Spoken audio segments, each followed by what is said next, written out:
Oui, Régis. Non, Dave. Régis. Oui. Défendez-moi donc ce France-Espagne comme la plus belle affiche du foot de sélection. Vous avez 30 secondes. Régis, nous vous écoutons religieusement. Oui, alors entre l'aspect collectif ou une partition de l'Espagne qui répète des choses avec des connexions incroyables, niveau technique incroyable, que ce soit individuel et collectif, l'équipe de France a axé sur le joueur individuel, sur des qualités fortes dans le domaine offensif. Après, si on compare avec d'autres sélections, l'Argentine, moi je trouve en termes de foot, de recherche, avec des styles différents, je trouve que ça parle du Graal du foot, en matière de jeu, en matière de développement, en matière de mouvement. Je trouve que c'est une vraie affiche. Ok. Vous répondez non, mais là, Régis vous a donné des arguments de foot. Vous allez nous dire quoi pour dire non? La cuisine? Non, mais il a répondu pour les accros de foot, mais simplement le football de sélection, ça dépasse justement la fanbase vraiment du foot. Ça touche monsieur et madame tout le monde, ça rentre dans la cuisine de tout le monde, dans le salon de tout le monde. Et en fait, l'équipe qui vraiment suscite le plus de choses pour les Français, c'est l'Argentine. C'est une histoire qui dépasse le foot. C'est aujourd'hui l'équipe que tu as envie de retrouver en finale par rapport à 2022. C'est une rivalité, c'est comme Federer-Nadal. C'est pas l'affiche qui a eu le plus lieu, peut-être pas la rivalité la plus intense, et pourtant c'est la plus culte, c'est la plus mythique. Pourquoi? Parce que ça a touché monsieur et madame tout le monde. Il a un peu dépassé le temps, c'est ça? Léger. Léger? Non. Une sanction administrative Oui, pour la monsieur Cossette. Dave. Non, ça fait trop longtemps. Ça fait trop longtemps que vous ça abusez dure. sur le. Après, le chrono, fautif, ça. c'est pas lui. Hein. Comment? Il se concentre, il regarde pas le chrono. C'est pas lui le fautif. C'est qui? C'est lui qui arbitre, non? Oh, c'est le premier, ça. Ouais, Est-ce que je peux me mettre, moi, un rouge au présentateur ou pas? Non. Ah, je peux pas. Ah, je peux pas. D'autres vont s'en charger. On n'est pas sur un arbitre ouzbek, là. Hein. Mon cher Johan, du foot, du foot pur, ou alors autre chose que le foot. Ouais. Ah, Ils ont tous les deux raison. Après, Non, oui, mais là, non, mais dans il y en le a un sens- qui a tort. Il y en a non, un mais qui dans va le sens- perdre. Dans différents registres, ils ont raison tous les deux, mais c'est vrai qu'on parle de foot, là. On parle pas de... Ah non. On généralise pas, quoi. Donc, si on parle de foot, moi, je pense qu'on n'est pas loin l'une de l'autre, quoi. Si ça concerne la France, hein. C'est-à-dire que c'est France-Espagne ou France-Argentine J'aurai une aujourd'hui. question après. Mais, je sais pas, franchement, je donne match nul. J'arrive pas à trancher, là. Match nul, ok. Parce que je pense que si tu les bats en demi et tu prends l'Argentine en finale, ce sera les deux plus belles affiches que tu peux avoir, quoi. France-Espagne ou France-Argentine? France-Angleterre. Non, mais attendez. France-Espagne ou France-Argentine, on va partir là-dessus. Vous détesteriez perdre contre qui, en tant que Français? Espagne ou l'Argentine? C'est l'Argentine. Argentine? Vous? Et pourquoi l'Argentine? Je sais, Bah moi Non, mais là, vous l'Espagne. me dites ça comme une... vous, l'Espagne? Moi l'Espagne. Ah, Parce que l'Argentine, en fait, il y a ce truc de combat, la dernière finale, ce côté un peu, bon, il y a le duel Messi-Mbappé, il y a tout ça qui rentre en ligne de compte. c'est pas mal comme argument. C'est un argument, effectivement. Mais moi, je trouve que l'Espagne, en termes de foot, je suis désolé de parler, de foot, il y a une vraie idée. Et pour moi, ça reste une référence. Régis, je te pose une question sur le foot, justement. Je Non, vais mais- terminer sur une Vas-y. référence sur ce qu'ils peuvent produire. Dire, on a longtemps dit que l'Espagne a un jeu stérile d'un côté comme de l'autre. Ouais. Moi, je trouve qu'ils ont évolué dans leur jeu parce qu'ils amènent de la profondeur à travers du jeu combiné dans l'axe. Il y a des appels, ça reste des appels courts. Ils sont capables de jouer certaines transitions. Il y a toujours un surplus. Il y a quelqu'un qui amène quelque chose de différent au milieu. Il y a un mouvement perpétuel dans cette équipe. Ça demande beaucoup de travail, ça Vous demande êtes beaucoup de choses. admiratif, hein, Et je suis admiratif. Ah oui, là, je vois Moi, ça à travers ce... Je vous ai regardé hier soir, Ouais. dire il y a eu un débat là-dessus, je partageais l'avis de Jouve. Dire pourquoi on était déçus de l'Espagne. En fait, ils ont fait de l'Espagne, mais vous avez jugé en fait que le déchet et la non-réussite des choses. Bah oui, mais on est... Imaginez un seul instant, tous les mouvements qu'ils ont pu essayer de faire ou réaliser, ça aurait réussi. Ça s'est joué à peu de choses parfois, à peu de choses. Et on aurait dit, l'Espagne a fait de l'Espagne. Oui, mais vous savez, on est... 42 ballons joués Vous dans savez, l'air. on est... Ouais, on c'est est, ça, les stats, elles étaient on est incroyables. intransigeant, en exigeant Mais avec Régis, l'Espagne. sur le Alors, foot. la question allons sur le de foot. Dave. Allons sur le foot. Les deux derniers, France-Argentine, c'est 2018, un match de malade. C'est 2022, un match de malade. Je pense qu'en termes de foot, ça bat le spectacle des deux derniers France-Espagne. Alors tu parles en termes de foot ou tu parles en termes d'émotion? Tout. Spectacle, émotion, intensité, renversement de situation. 2022, ça comment s'est dire, fini non, mais la spectacularité sur le terrain. Je vais même plus. Tu vois, je te suis sur ton terrain. 2022, ça s'est transformé en match de cours d'école. Sur la rivalité. Il y a le côté irrationnel de ces matchs-là. Il n'y a plus d'organisation, il n'y a plus de structure, il n'y a plus d'idées. En fait, c'est que des coups qui sont joués, des coups gagnants. Ouais. Des coups gagnants. Oui, t'as quand même une folie, quoi. Je veux dire, en termes de vous dites la même chose. Oui, en termes de folie, d'émotion. Ce que je veux dire, c'est que du coup, même sur le terrain du foot, je trouve que les 2 derniers France-Argentine ont proposé un spectacle plus grandiose que les 2 derniers France-Espagne. Même si on reste sur le terrain du foot. Après, ça commence à la 81e. Le français. Oui, mais je trouve que pendant 80 minutes, n'existe pas. T'existes pas, mais donc, ce que je veux dire. Il n'y a pas de match, en fait. Oui, mais sauf que. C'est la 81e avec ce pénalty qui déclenche quelque chose. Très bien, mais ça, c'est le foot. Oui, d'accord. Mais ça n'a pas été un spectacle. Autant le 4-3, oui, parce que ça se rendait coup pour coup en 2018. Mais moi, pendant une heure, ce que propose l'Argentine en 2022, je trouve ça grandiose. Hein. Oui, c'est ce que je dis. Non, parce que je veux dire, on a l'impression que c'est un non-match. C'est nous, ils nous éteignent, comme l'Espagne nous a éteints. Sauf que contre l'Argentine, on a réussi à revenir et à faire basculer le match dans un truc Italie RFA 70, quoi, en gros. Mais en termes contre l'Espagne, je trouve que en fait, t'es anesthésié, quoi. Et je vous coupe parce qu'on laisse sur le coin de la route. Et je vous coupe parce qu'on laisse sur le coin de la route notre ailier de débordement qui débordait, mais là il déborde. Il était prêt à partir. Et puis notre latéral, Céline Dalma.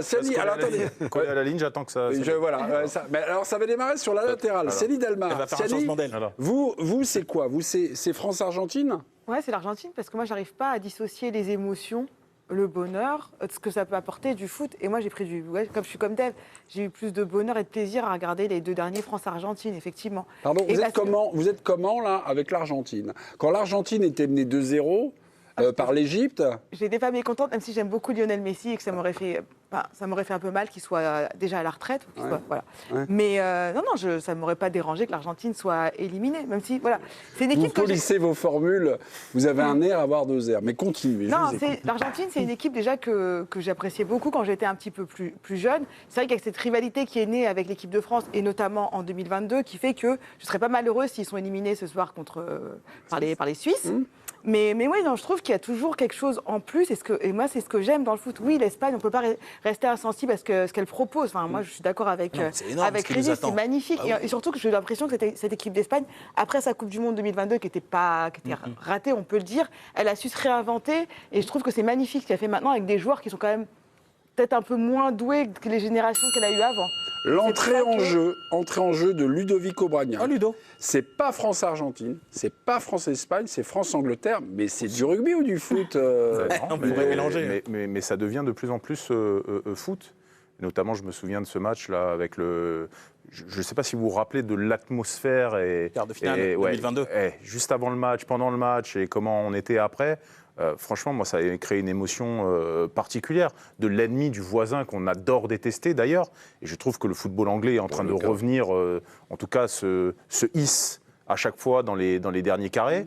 Et donc, il devient aussi une menace pour notre survie. Là, vous dites France-Angleterre, c'est la plus belle affiche pour vous. Moi, je pense que ça sera la plus belle affiche parce que je pense qu'il va y avoir France-Angleterre en finale.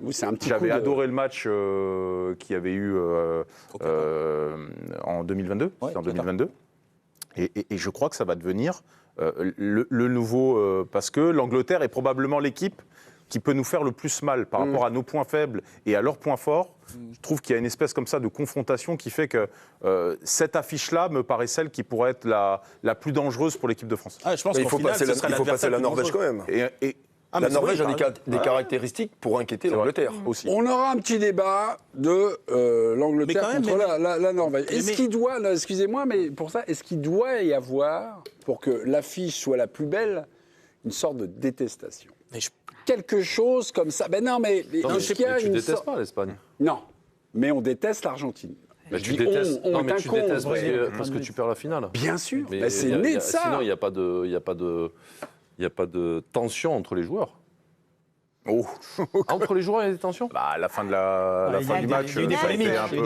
Oui, mais le gardien, j'ai l'impression qu'ils demandes les joueurs, ils sont dans un coin de leur tête, ce qui s'est passé à la fin du match. non ? Il y a eu quelques célébrations sur le bus impérial, des chambrages.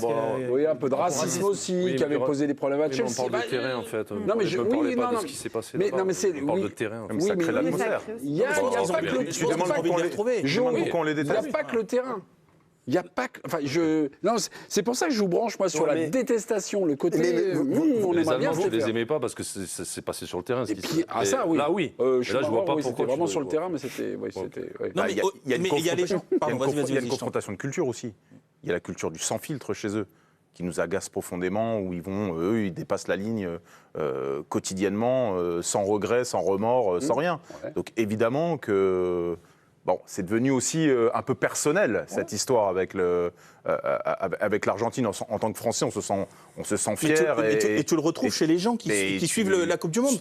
80% des gens veulent qu'on rencontre l'Argentine. Exactement. Moi, j'ai été frappé. Pour prendre la revanche de la finale. Pendant toute la Coupe du Monde, moi, j'ai été frappé de voir que la plupart des gens qui supportent l'équipe de France, etc., l'autre équipe sur laquelle ils avaient un œil... Bah oui. C'est ça. Bah oui. C'est-à-dire qu'ils ne regardaient pas les matchs de... Enfin, ils regardaient, mais je veux dire, ils n'attendaient pas particulièrement les matchs de l'Espagne, les matchs d'Angleterre, etc. L'équipe sur laquelle qu'ils observaient et voir dont ils attendaient parfois le trépas, quoi, contre le Cap-Vert, contre ce qui se passe contre l'Égypte, etc., c'est l'Argentine. Le nombre de messages que tu reçois ou quand tu croises des gens, ils n'étaient pas loin de tomber. Mais Dave, quand on écoute tous ces gens, parce que c'est l'Argentine, comportement un peu de provocateur, toujours à chercher des choses qui sortent du football, et puis parce qu'ils veulent sortir. Et pourquoi on ne dit pas l'Espagne, on ne les bat parce que ça joue au foot.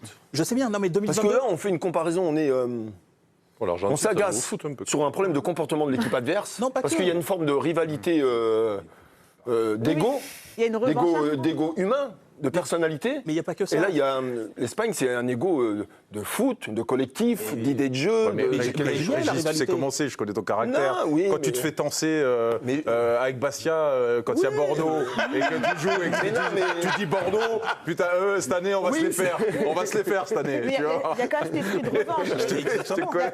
Il n'y a pas toujours que le foot. Même si on aime le foot et même si on a envie de voir un beau match, ça reste l'équipe qui a battu l'équipe de France en 2022, qui l'a privée de sa 3e étoile. Et donc, il y a quand même cet esprit de revanche. Et je pense que les gens seraient très contents de battre l'Argentine cette année. À une pointure de chaussure. Arrête Djibou Martinez. Non, mais c'est ça. C'est-à-dire que dans les images iconiques de l'histoire de la Coupe du Monde, ou en tout cas de l'histoire de l'équipe de France, il y a l'action de Colomboigny. On va faire une petite vérification France-Espagne. Est-ce que c'est mieux que... Et je pense qu'on a quelques photos. La première, c'est est-ce que c'est mieux que France-Brésil? France-Espagne, est-ce que c'est mieux que France-Brésil? Aujourd'hui, c'est devenu mieux. Aujourd'hui. Il y avait France-Brésil aujourd'hui? Ouais. Ah bah oui. Il n'y a pas photo. Si tu me le compares à celui-là, c'est en 2006, je dirais peut-être non. Ah non. Ok. C'est mieux donc France-Italie? Oui, aujourd'hui. Ils ne sont pas qualifiés, mais France-Italie, vous savez, c'est toujours, on va dire... Il y a aussi quelque chose. C'est toujours, pour les gens qui sont nés aux alentours de fin des années 80, la finale de la Coupe du Monde 2006, ils l'ont toujours là. Évidemment. Ils l'ont toujours là. Mais tu demandes à un gamin de 20 ans, il n'a jamais vu de France-Italie. Oui, mais comme l'Italie est plus là... mais c'est lié aussi à l'équilibre dans la rivalité. Aujourd'hui, les Italiens ne peuvent pas rivaliser avec nous, ils ne sont plus invités. Vous y avez répondu il y a quelques minutes, Johan Micou. France-Espagne, est-ce que c'est mieux que France-Allemagne? Bah oui, France-Allemagne. Parce que pour moi, petit, France-Allemagne. C'était France-Allemagne. Oui, le France-Allemagne, parce que l'Allemagne était l'équipe la plus forte quand nous on était jeunes. Et puis tu avais cette histoire de Séville. Donc ça a suivi. C'est vrai que les Allemands, tu les détestais plus qu'aujourd'hui. Moi, je pense qu'on déteste plus les Allemands que les Argentins aujourd'hui. France-Algérie. Non, mais après. Non, il n'y a eu qu'un match, voilà. Regardez, c'était juste pour la blague. Il y a un duel Mémé-David Gélit. Il n'y a eu qu'un match qui n'est pas allé au bout, je crois. Il me semble, envahissement de terrain. Bon, on passe. Voilà, c'était une petite blagounette. Et puis France-Argentine, évidemment, vous avez France-Argentine. Et en plus, tu as ce match dans le match. Est-ce qu'on peut avoir le résultat en régie, mes petits? On va continuer de se... c'est Régis, 69 à 31. Vous êtes content, là. Vous êtes content. Si vous avez perdu, vous aurez quitté la scène. Je m'en vais comme un prince.